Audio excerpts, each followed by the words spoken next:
What is marketing? What job should marketing get done in a company? The job marketing should get done in a company. At the end of the day, it's to drive new revenue or recurring revenue for the revenue organization, right? There's a lot of different ways that can be done, which I know we're going to talk more about, and it happens in a lot of different areas of the funnel. But ultimately, marketing is tasked with driving more revenue for the company. I get that. I get that answer a lot. Sales, revenue, and that. So how do you then think about brand building? Maybe some of those less performance parts of it. How do you see those playing with the revenue component? Yeah, that's the interesting piece, right? So when I say the job that marketing has to do is ultimately help generate more revenue opportunity for the company, I think all of those things work together. So one thing that I think a lot of marketers get away from is the fundamental notion of the funnel, right? We learn about a funnel when we're first learning about marketing, and it's a very nascent, easy concept to wrap your mind around. But then all of a sudden, we get dug into certain strategies, whether that might be, direct response, it might be search ads or whatever. We find our niche in the marketing space, and that's all we know at that point. And we forget that brand awareness and consideration and thought leadership and then your lead generation efforts, they all work together within that simplistic funnel to generate those revenue opportunities. So I think that everything has to work together. I think without that holistic approach to marketing, it becomes very challenging to drive results. You might find one strategy drives results in the short term, but without that holistic approach, in my opinion, it's very difficult to drive efficiency over the long term. Both, and you need kind of both this maybe Yeah. brand activities, but also paid or something that is actually trying for that conversion. When you talk about the funnel, I've heard so many. I mean, obviously, when I first started, I maybe went through like the HubSpot funnel, understanding it their way. But then I recently just read a book about forget the funnel. It's kind of how, we're in a different place. So when you say funnel, I can imagine me, the listener, but other listeners, the three or four with us, they probably are thinking maybe different things. So what do you mean when you say the funnel, or how do you think about like the funnel in terms of marketing? The way I think about it, and it's the way that we think about it at Morning Brew, is we're a content organization, right? So I think that I think the way we think about it centers a lot around brand awareness, content, thought leadership, that kind of thing. So I'm thinking of it from the standpoint of top line brand awareness, getting to know who the company is, what they do, the name, the logo, all of that traditional awareness stuff. And then you come down into thought leadership and education. And I think that that's really where the money is made. It's where a lot of people don't want to invest money, but it's where really qualified opportunities can start to be warmed up and then driven through the door down the funnel, to use the funnel term. It doesn't have to be that, but then I think the bottom of the funnel activity, that conversion point, is exactly it, whatever you want to call it. I think that conversion point is always going to be your bottom of the funnel tactic, right? Whatever that might be in your marketing strategy. But again, I think it's awareness, thought leadership, and education in the middle with some consideration, and then your conversion point down at the bottom. That makes a lot of sense when you're thinking about creating content to structure it. Is this a top of the funnel, tofu, bofu, whatever, mofo? Right. So I think Yeah, it's very yeah. helpful in that terms. If you can't tell by now, Mitch knows what he's talking about when it comes to marketing. I could have jammed out with him for hours on this topic. He gets the fundamentals. He understands the higher aims, because I believe in marketing too many times we focus on the things that don't move the needle a lot. I call them the lower aims, and we fail to focus on the higher aims. Later in this conversation, Mitch shares something that I thought was so profound. He says, knowing your customer is the most important thing. Talking about those higher aims, that is what we should be focusing on. It should be a rally cry for us. So, who is Mitch? He began his career in sales and business development, working for a few different companies. Then he ran his own company, Showtime Media, for 3+ years, and is now a senior account executive at Morning Brew. In our conversation, he shares how marketing's job is to drive revenue, why the best marketing is holistic, don't forget the funnel, how the customer journey isn't linear, but it's still helpful, why hacks don't work, and why you should focus on long-term sustainable revenue generation, and finally, to think from the perspective of the other and to take care of yourself so you can take care of others. Before we continue the conversation, run the intro. Welcome to Season 3 of On Marketing, a show where we explore what marketing is, like really is. I won't tell you what to think, I'll help you improve how you think about marketing. It's January 26, 2024. I'm Jordan Ogren, a marketing strategist by day and a podcast host by night. Before we get into the episode, please subscribe to my newsletter to get new episodes, extra insights, and the occasional photo of my cat. It's fittingly called the Newsletter on Marketing. The link to join is in the first line of the show notes. Finally, all opinions shared in this podcast are the individual views of the host and guests, not those of their employers or associated organizations. This content is intended for informational purposes and should not be considered professional marketing guidance. Listeners should act on the information provided at their own risk. I hate that I have to do that, but thank you for being here. How do you think, or how do you kind of contrast that with the fact that when I go through a purchase, it's very convoluted in the sense of I may see a friend recommend a book and I buy that book, and really that author, if he's thinking or she's thinking bottom funnel, like it was kind of like so how do you see the funnel and journey of a buyer kind of being, do you see them as the same, or do you see one being a little bit more not as linear, quote unquote? Yeah, definitely not the same. I think that there are tangential pieces of the customer journey that kind of work with each area of the marketing funnel. So when you think about a customer journey, if I were to go buy a speaker, I'm looking at a speaker over here, I might do a little bit of research that, maybe the company's SEO strategies rank Bose as the top line as the top result on Google. And so I click into their website, take a look at that. I know my friend, to your point, has some Bose speakers, so I text him, ask him what his experience has been there. I may do some looking on social. There's a lot of dark efforts that are really difficult to track, right? And so I think that has to also be appreciated within any marketing strategy. You have to realize that a customer journey is not linear at all. Like, it really can't be. I think that idea comes from, I hate to use this word again, ClickFunnels. When that whole thing kind of took off in 2017, 2016, 2017, that kind of thing, people got this idea that they could drive a linear customer journey. Well, we'll just drive them into a landing page, and then they'll fill in their email, and then they'll watch this webinar, and then they'll book a meeting on our calendar, and then they'll buy my thing. That's not how a customer journey works. It's super all over the place. If you look at the B2B buyer journey, which that's where I'm more familiar on the B2B side, I'm not as much familiar on the B2C side. The B2B buyer journey is all over the map, and it kind of follows a straight line, but then jumps into all these different places, ultimately leading down to that conversion. So I think that the journey and the marketing funnel are two separate things, but do go together hand in hand. I like that you bring in the ClickFunnel, or that Russell, I'm forgetting his Branson or something. Russell Brunson. Yeah. I went deep into that. We were trying to, at my last organization, sell a book or something, courses and that. And I went deep into that. And to your point, like it might make theoretical sense, really good theoretical sense. And then when you either apply it yourself or you start to put it out in the wild, it's just like it doesn't work. Or with the Russell Brunson example, like I bought his books, I got really into it. I have yet to speak of his name for probably 2+ years, because essentially it's almost like you're trading this quick like hack, quote unquote, to maybe force them to upsell, yada, yada, yada. But then in like the long game, if you're playing an infinite game, you actually lose, where a lot of the people I reference in my kind of recommendations, others or whatever, they didn't have some funnel or some like click funnel to hack me. It was like over time, Morgan Housel, these authors, these thinkers, it's like, you just resonate with me, and it took time, but now I'll share you forever, because you like really haven't. I think the same could be true for like a company not trying to hack, quote unquote, the journey.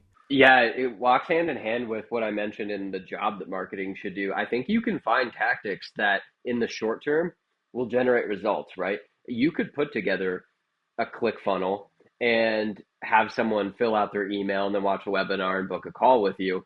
But eventually you're not filling the top of that funnel anymore if you don't have awareness efforts and you don't have other pieces of content going out that are separate from that conversion. You don't have that long-term efficiency generation that you get when you're actually putting together a strategy that's holistic with awareness, thought leadership, education, all those types of things to work together with your conversion effort. I think that that's likely why, you still see marketers to this day, because they need revenue now, that whole deal. You look for that hacky way to get revenue now, but getting revenue later becomes extremely difficult if that's the way you're operating. I love that. Yeah, great to tie back to the definition too. Very holistic, addressing the full funnel with your content strategies or your marketing strategies. I love that. What is, Mitch, what is something in the last 1, 2, 3 years that you believed within marketing that maybe you've changed your mind on drastically or just slightly? When I first started learning about marketing, I was pretty growth hacky. I was trying to figure out that way to generate revenue right off the bat. And over the past few years, I've become heavily invested in learning how brands can generate brand awareness and how that works together with the rest of the efforts throughout the marketing strategy to ultimately generate revenue opportunities. So I think that I've changed my mind on the importance of that a lot. And I think that it's a little bit of a cheater answer because I think a lot of the industry has changed their mind on that a lot. It goes back to awareness still, even in traditional industries on the B2B side and that kind of thing. It's very difficult to have brand conversation with some of those companies. You take a multi-billion-dollar manufacturing corporation, and they don't really want to hear about your branded content and your brand efforts and those types of things. They want to hear about what's my CPL, what's my cost per lead, how are you going to generate the most leads for my sales team, that kind of thing. And so even now, huge organizations, it can still be a tough conversation to have that brand awareness piece. But I've changed my mind on how important it is. I guess not that I always knew what it was and I knew that it could be important in a strategy, but I think it's imperative in a strategy now. Because without it, it's hard to have that sustainable pipeline or whichever, because you're always fighting to get, yeah, that makes a lot of sense. I think I heard a lot about demand generation maybe a year or two ago. Chris Walker, Refine Labs, that whole kind of movement to your point. So I've also changed my mind. So maybe it was more of like the water change versus maybe it was our mindsets. But regardless, I think there probably are still some people that I hold. I think I think that's what it is, right? I think it's a water change. I think you're right because Chris Walker, I follow his content pretty closely and resonate a lot with it. I to your point, you have that efficiency that's generated over time when you have great awareness efforts that are working with the rest of your strategy. You also have far more qualified opportunities come in the door if you have that fully holistic marketing strategy. Because if you're just generating leads with a Google ad or something like that, how many of them do you get that are even real leads sometimes? A lot of the times they come through and there's fake leads, there's bot clicks, there's all this crappy traffic that comes through those kind of advertising efforts, and you end up having close rates and conversion rates that are not great. Whereas when you are able to incorporate those awareness and those consideration efforts where you're providing value and content that people actually care about, when that conversion opportunity comes, it's almost always a better conversation than if you just fired off some conversion based ad to try and generate a lead. I think one thing that we haven't maybe touched on, but is an underpinning to a lot of this, to create the content that is awareness that brings value to the customer, you have to know the customer. You have to know, like, what are they trying to make progress on? What do they care about to create that content or to create those ads or whatever that is? So why is, I guess first, do you believe understanding the customer is important to crafting marketing strategies, or what is your thoughts on that, the importance of a customer understanding? I think I would argue that knowing your customer is the most important thing. I think that without it, it's very difficult to craft any sort of marketing message, and that can go over to the sales side too. I think just in the revenue organization in general, if you don't understand your customer and their industry, their product, all those kinds of things, it's very difficult to craft any kind of messaging that's meaningful to them. And we're in a day and age right now where we have all that information at our fingertips. We can figure out what's important to a senior performance marketer at an agency in 10 minutes. And we can have that conversation. We know what technologies they're likely using. We know the KPIs that they're held accountable for, all those kinds of things. And those help us craft marketing messages that are actually meaningful to the audience that they're trying to go after. And so I think I would argue that understanding your customer is imperative. And I know in the past it's been important, but not imperative is what I would say. And what I mean by that is a lot of agencies and marketers on the brand side and things like that have gone in with kind of a cookie cutter approach in my experience, where you ask kind of these 10 high level questions about their target audience and stuff like that, but you never really get into the weeds and learn about things that are actually going to move the needle for that business. And I think nowadays the customer expects that.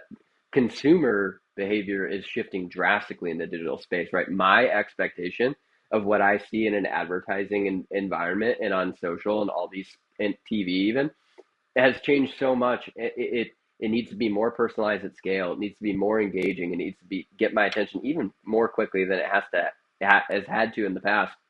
And so I think that understanding your customer is the baseline there. It's the foundation for how you accomplish that. I like how you touch on that, the maybe the dark side of the using these persona templates or using these things that make you have this false illusion that you understand because we filled in all these buckets or these blocks, but it's almost like there's it's become this rally cry that I see on LinkedIn or all these places, know your customer, that it gets so diluted. So then it's like, how the hell do I know it? So how do you balance, at least for me, it's like there's this balance of using some level of like analytics or understanding that way, but also it comes just one-to-one. Having a conversation, paint the picture for me when you run into this issue. What's going on? And thinking jobs to be done then comes into mind. What job are you trying to hire this product for? How do you balance those two of kind of knowing we need to understand the customer quickly to bring value, but we also can't shortcut that and just kind of land at high level generalizations? How do you balance, or what are your thoughts on that?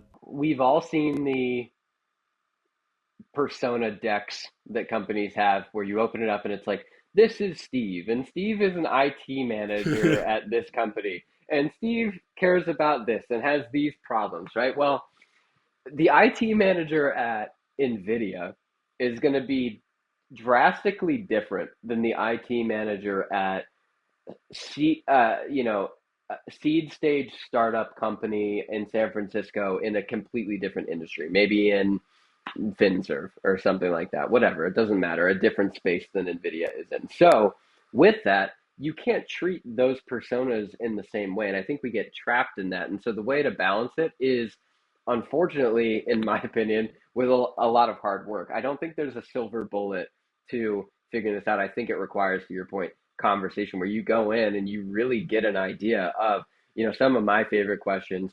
What KPIs are you held accountable for?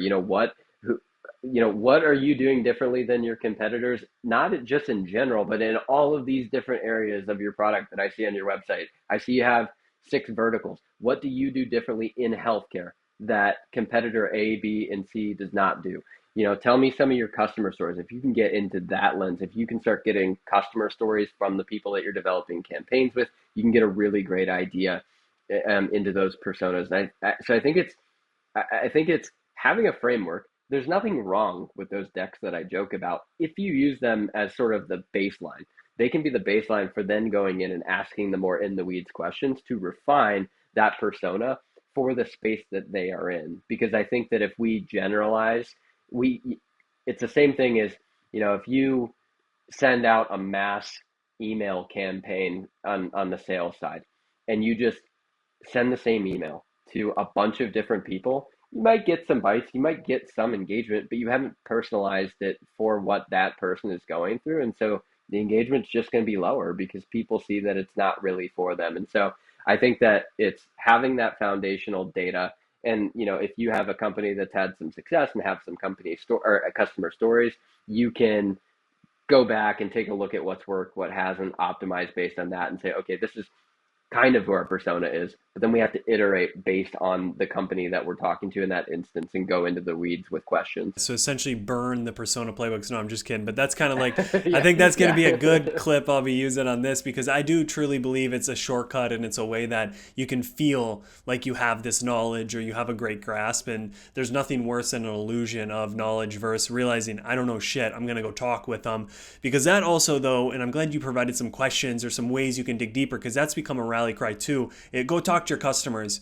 well, what do I talk about? The Packers, like that sucked that they lost like the playoff game. Like, no, it has to be in a way you draw things. So I really enjoyed that you touched on some of those questions, and I think every company, every industry is going to have different questions that you can ask. But I think to your point, when you're writing sales emails or even content, it should feel as if like you hijacked their diary, you took their journal, and it's like, oh damn, how do you know that keeps me up, or how does he know that, or they know that? And I think that takes time and takes, to your point, no silver bullet, but somewhat just skill of doing it enough times or with enough different customers. Agreed. Yeah, something I've dealt with, and you've probably dealt with it being in the marketing world, when you work with an industry that is heavily regulated, you're expected to know things about those compliance rules that they have and compliance approval processes internally and stuff like that. And I'm just using that as an example as to where the generalized deck isn't going to get you through that part of the conversation.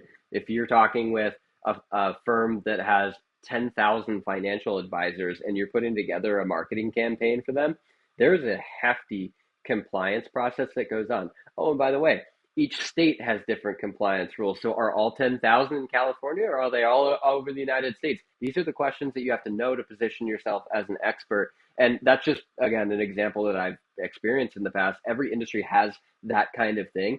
If you come to a conversation not armed with those types of things, you're not going to be seen as the expert, and you're not going to be able to dig in enough to really learn the persona.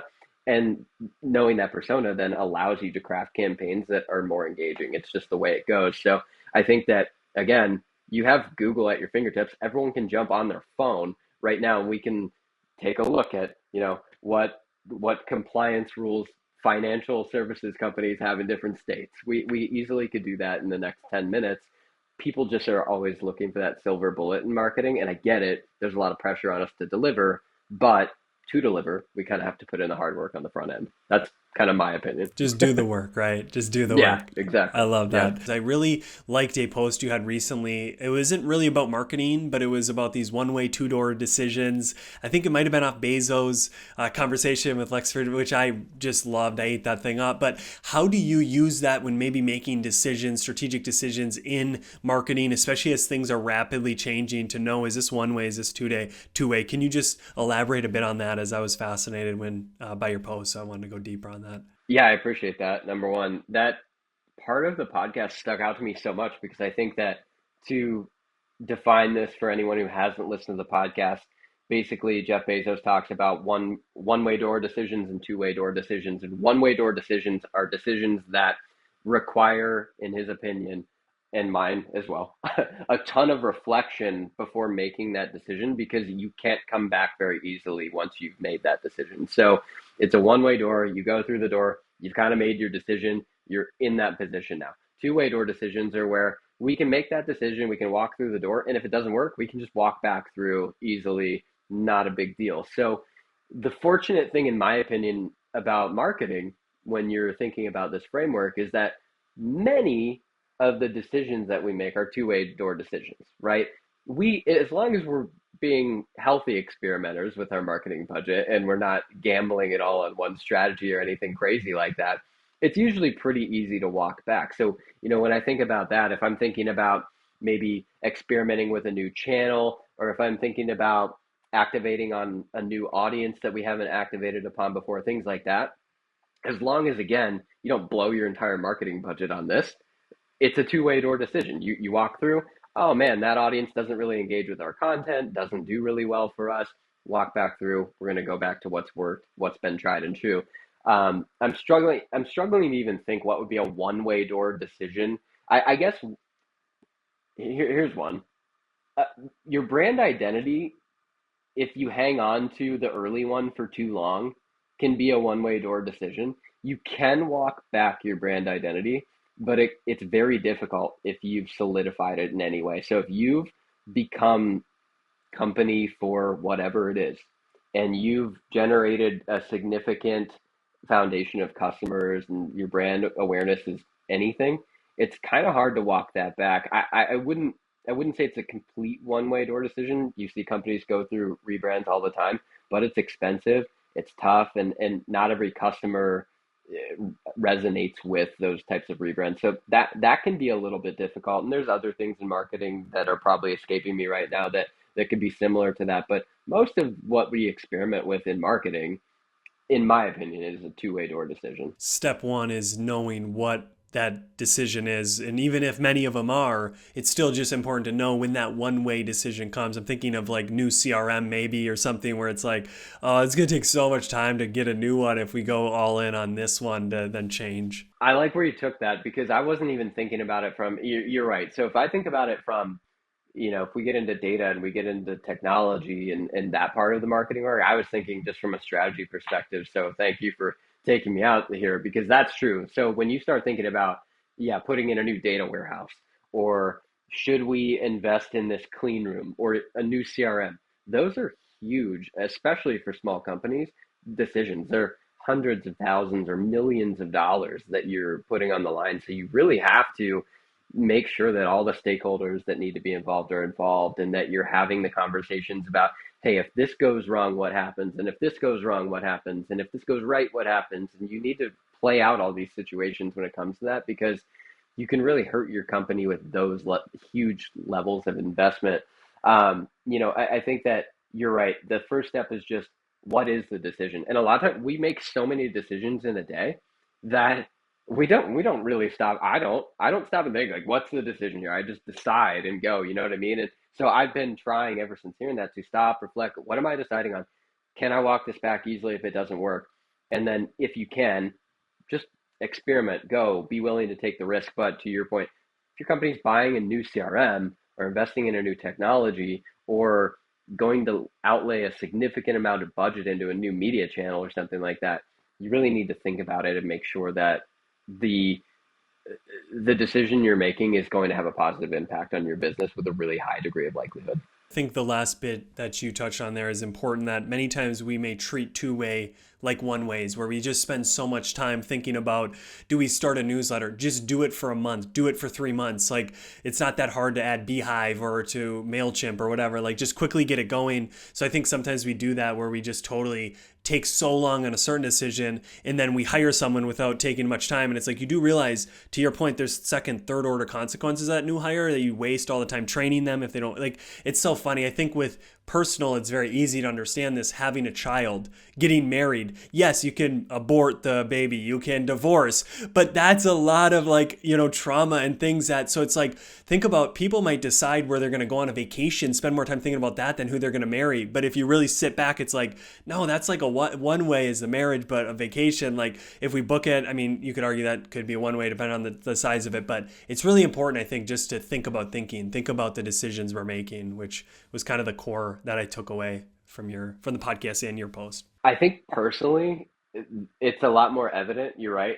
Business, we treat everything like a one-way decision. A lot of times, like, we could be thinking about literally spending such a small fraction of company budget, and we put so much effort into that decision. But then, to your point, we spend 20 hours researching where we're going to go on vacation, and it's like, dude, if you go there and you don't like it, you don't have to go there again. You come You'll back. Be fine. Yeah, you could even leave after you got halfway there. Through that much. I mean, yeah. So yeah, there's all those things. Personally, I think there's too many examples of that. I'll be quick, but I did this. I was guilty of. I wanted to start swimming, and so I just started researching swimming, looking at the best goggles, trying to figure out where I should go swim, all these types of things, thinking about, oh, what if I don't like it? Is it too hard for me? All this stuff. Well, the is it too hard for me question is really easy to answer. Just go jump in the freaking pool and swim a lap and see how it goes. And then all of a sudden you have your answer. And so, that's a prime example of a recent time when I was just completely overthinking something that was so dumb. I love it. I've been so many times in that same boat, so I won't indulge the audience letting my secrets out, but I've done the same thing. Oh, that's great. All right, now we're time to flip the script a little bit, go into life. I find that a lot of great marketers have unique insights on life. They blend so much. So the first question that I'd like to start off with is from a movie. The movie's called Inception, Leonardo DiCaprio. They go into people's minds, they incept ideas. Usually those ideas are somewhat nebulous, that they're trying to have someone sell a company or whatever. But today I want to ask you if you could go into the minds of all marketers, all humans, incept an idea into their mind. So tomorrow I wake up and I believe that idea, that belief to be mine, and then I live out of it. What idea or what belief would you incept? And this hopefully is outside of marketing, outside of business. What idea would you incept? I would incept looking at situations through the perspective of the person that you're interacting with. And so, from a life perspective, we have these conversations or we have these interactions with people where we have a gut reaction. And that reaction might be negative to what the person did. Maybe we don't love the way someone engaged with us, or we think that what someone decided career wise was stupid or whatever it is. And I think that if we do a better job of looking at these things from the perspective of the person that we're engaging with at that point, we we can just be better humans, and then we can deliver better experiences. And that sounds way better. It sounds cheesy in life, deliver better experiences, but you know what I mean. We can interact with humans in a better way. And in marketing, the same thing is true. If we can be empathetic towards what our customers are going through and not just be super selfish and only focus on generating more revenue and building our business and that kind of thing, the the world becomes a better place. It becomes a better place to interact. It becomes more authentic, all those kinds of things. So I think that I would accept viewing the world through the perspective of whoever it is you're engaging with. A word that came to mind there was curiosity. Because to do curiosity well, you have to suspend judgment. You have to suspend what you think is true. To your point, take up their coat. Why would they make that decision? And it takes a lot of mental fortitude, I find, to be even able to do that rather than just think that their career they picked was wrong. It's like, well, how do you know? Like, you haven't gone through their life. Or yeah, I love that, Mitch. I love that.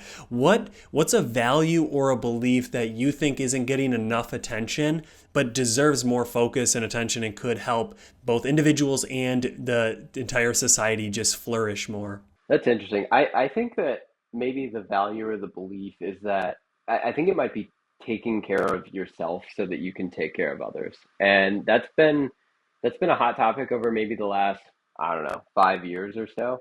And I think it's gaining more and more steam, but I think it's a very real thing because in business or in life, you can't deliver your best work unless you're taken care of, right? If you don't take care of your own mental health, it's very difficult to have conversations with someone else who's going through a difficult time. If you don't take care of your own physical health, how are you supposed to protect a child or that type of thing? And so those sorts of endeavors, I think in the past have been viewed as selfish. Like, oh, you should just, for your kid, like you just give it all up for your kid and do anything possible. Well, if you're not taking care of yourself, it's really hard to continue to do that for the long term. Same in business.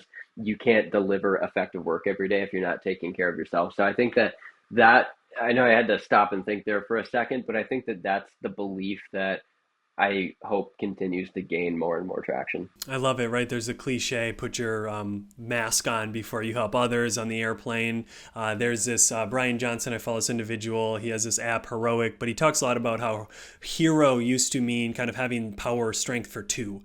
And I think the only way you can have strength for two is if you're doing the things that make you in your best self, your best mind space. So then you can do things that you can help someone when they really need it. And I think there's this prideful or pompousness that comes to think, I don't need to take care of myself. I can just help everybody else. It's like, that's a very egotistical stance that I've even taken many times, but now I'm aware of the pride that's in that to say, no, I need to go and meditate so I can be my best self for someone and meet them where they're at or deal with my mental health to help another work through theirs. I love that. 100%. What is one habit or practice you do outside of business, you do outside of marketing, you do outside of sales that when you come back to all this stuff, you just do it a little bit better? Reading is kind of the obvious one. So I read a ton and I read nonfiction, fiction, biographies, all kinds of different things. And I try to really broaden the scope there. And I think that that's kind of the theme. I'll use reading, but I think playing guitar, listening to music, I I write I write code, and I don't try to write code to become a developer or anything like that. I write code to challenge myself when it comes to problem solving, so I can see bugs in code and like try to figure out what's wrong with it and fix it. And I kind of do that as sort of a just an exercise in problem solving. And I think that that cross training and being able to open yourself to new things and perspectives that maybe you haven't seen in the past allows you to then come back to marketing or sales or whatever it is that you're doing and deliver creativity to it that in the past you may not have had. Focusing on other things allows you to do better the thing you're trying to actually focus on. I love that. I love Yeah. that. All right, final question. With everything changing, AI is going to take over the world. What is one thing you hope doesn't change in the next 10 to 15 years? What is something you hope we keep to? I hope that we keep to human interaction. We Hmm. could develop an ecosystem where we don't have to interact with each other and where machine learning does all the work and where AI really does take over. We absolutely could do that. I just hope and have faith in humanity that we will limit it to some spot. I think AI functions really well as a co-pilot, to use the word that all the AI companies are using. I think that if it takes over, that sucks because this is fun. It's Hmm. fun to jump on here. It's fun to have conversations and go back and forth. The worst thing in the world would be like, "Hey, Mitch, do you want to be on my podcast?" And then two AI characters do it, and we don't even have to do it. Like I love it's that. inauthentic, and so I mean, we're using AI and joking about that as the example, but I just hope that human interaction continues to take priority because I think that that's ultimately why we're all in business. It's why we're all in marketing. It's why we're all here. If we don't interact with each other, then there's not a real point to everything we're doing every day. So I hope that that doesn't change over the next 10 or 15 years.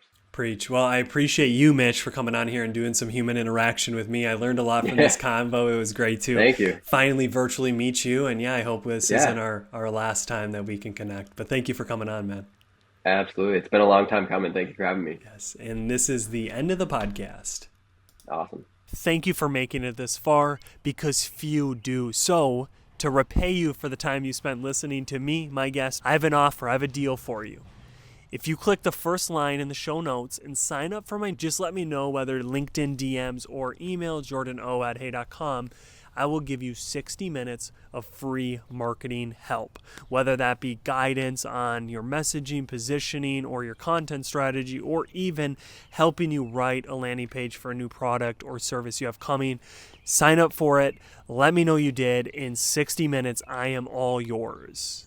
That sounded a lot better when I wrote it, but anyways, you get the gist. I really appreciate you being on this journey with me to uncover what truly is marketing and how do we apply it today. I hope to see you back here next week for a new episode, and stay thinking differently.